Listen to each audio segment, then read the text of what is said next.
Alam mo naman ng survey eh. Siyempre, papabor sa'yo. Kung sino magbabayad, alam nga naman yung... That's right, that's right.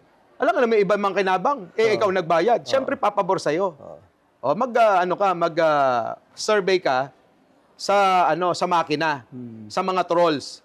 Hindi nyo ba napapansin yung mga trolls nila walang mga muka? Pansinin nyo, yung mga nagko-comment dyan. Nabubuhay na lang sa makina. Yung political career ni Sara Duterte. So wala na rin. Hindi na rin talaga, she's no longer a threat, no? Wala na. Wala na. Brother, wala na yan. Hindi na yan ang kalaban. Hindi na yan ang kalaban.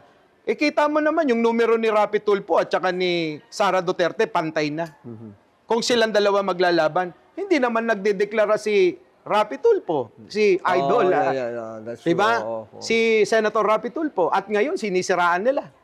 May propaganda may na. propaganda na rin. Huwag na natin pag-usapan si Basti, Ayaw sa lalaki nun. gusto daw babae. Ayaw daw sa lalaki.